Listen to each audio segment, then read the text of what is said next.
ओम नमः शिवाय। राधे राधे। जय श्री कृष्णा। हर साल कार्तिक मास के शुक्ल पक्ष की नौमी तिथि को अक्षय नवमी का पर्व मनाया जाता है। इस दिन आंवले के वृक्ष के नीचे भोजन बनाने व ग्रहण करने का विधान है, इसलिए इसे आंवला नवमी भी कहा जाता है।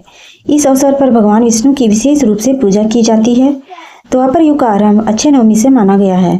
पुराणों में अक्षय नवमी पर आंवले के वृक्ष की पूजा का विशेष महत्व बताया गया है। इस दिन आंवले के पेड़ के नीचे महिलाएं खीर, पूड़ी और मिष्ठान बनाती हैं और परिवार के लोग एक साथ बैठकर ग्रहण करते हैं। आंवला नवमी के पावन दिन व्रत कथा को पढ़ने या सुनने का भी विशेष महत्व होता है। तो चलिए सुनते हैं आंवला नवमी की कथा। काशी नगर में एक निसंतान धर्मात्मा वैश्य रहता था। एक दिन वैश्य की पत्नी से एक पड़ोसन बोली, यदि तुम किसी पराये लड़के की बलि भैरव के नाम से चढ़ा दो तो तुम्हें पुत्र प्राप्त होगा। यह बात जब वैश्य को पता चली तो उसने अस्वीकार कर दिया, परंतु उसकी पत्नी मौके की तलाश में लगी रही। एक दिन एक कन्या को उसने कुएं में गिराकर भैरव देवता के नाम पर बलि दे दी, परंतु इस हत्या का परिणाम विपरीत हुआ। लाभ की जगह उसके बदन में कोढ़ हो गया। लड़की की प्रेतात्मा उसे सताने लगी। व्यापारी के पूछने पर उसकी पत्नी ने सारी बात बता दी।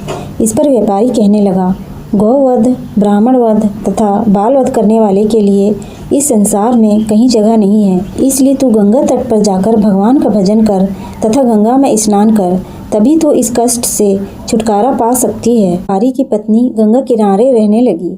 कुछ दिन बाद गंगा माता वृद्धा का वेश धारण कर उसके पास आई और बोली, तू मथुरा जाकर कार्तिक मास की नवमी का व्रत तथा आंवला वृक्ष की परिक्रमा कर तथा उसका पूजन कर। यह व्रत करने से तेरा यह कोढ़ दूर हो जाएगा। वृद्धा की बात मानकर वह व्यापारी से आज्ञा लेकर मथुरा जाकर विधि पूर्वक आंवला का व्रत करने लगी। ऐसा करने से वह भगवान की कृपा से वह दिव्य शरीर वाली हो गई और उसे पुत्र की प्राप्ति भी हुई।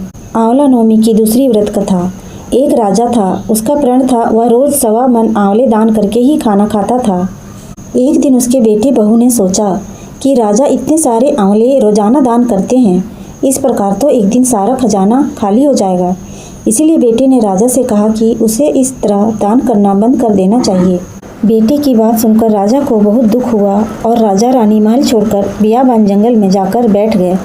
राजा रानी आंवला दान नहीं कर पाए और प्रण के कारण कुछ खाया पिया नहीं।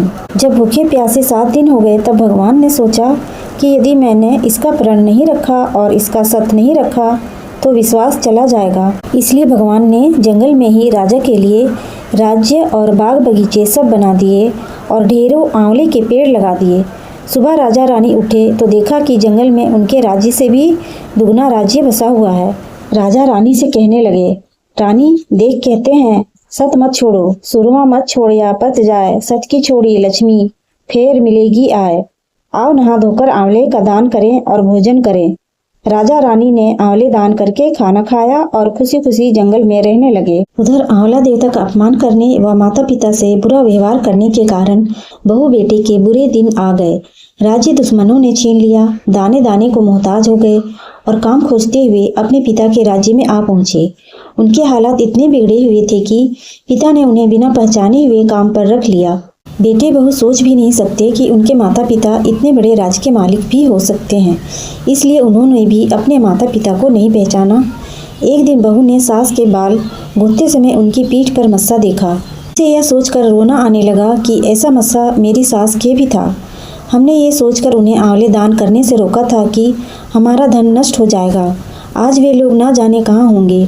यह सोचकर बहू को रोना आने लगा और आंसू टपक टपक कर सास की पीठ पर गिरने लगे। रानी ने तुरंत पलट कर देखा और पूछा कि तुम क्यों रो रही हो। उसने बताया, आपकी पीठ जैसा मस्सा मेरी सास की पीठ पर भी था। हमने उन्हें आंवले दान करने से मना कर दिया था, इसलिए वे घर छोड़कर कहीं चले गए। तब रानी ने उन्हें पहचान लिया, सारा हाल पूछा और अपना हाल बताया। अपने बहू बेटे को समझाया कि दान करने से धन कम नहीं होता बल्कि बढ़ता है। बेटे बहू भी अब सुख से राजा रानी के साथ रहने लगे। हे भगवान, जैसा राजा रानी का सत रखा वैसा सबका सत रखना, कहते सुनते सारे परिवार का सुख रखना। माँ लक्ष्मी और आंवला वृक्ष की कथा। एक बार धन की देवी माँ लक्ष्मी पृथ्वी पर आई और देखा कि लोग भगवान शिव और विष्णु की विशेष पूजा कर रहे हैं। उन्होंने सोचा कि दोनों देवताओं की पूजा एक साथ कैसे की जाए। तब उन्हें एहसास हुआ कि आंवले के पेड़ के नीचे ही इन दोनों देवताओं की पूजा एक साथ की जा सकती है, क्योंकि इसमें बेल और तुलसी दोनों के गुण पाए जाते हैं। लक्ष्मी जी ने आंवले के पेड़ के नीचे भगवान विष्णु और भगवान शिव की विधि विधान से पूजा की। उनकी भक्ति से प्रसन्न होकर दोनों देव प्रकट हुए। लक्ष्मी जी ने आंवले के पेड़ के पास भोजन पकाया और दोनों देवताओं को भोजन कराया। इसी दिन से हर साल कार्तिक माह के शुक्ल पक्ष की नौमी तिथि को अक्षय नवमी मनाई जाती है, जिसमें आंवले के पेड़ की पूजा करने से सुख समृद्धि और शांति मिलती है।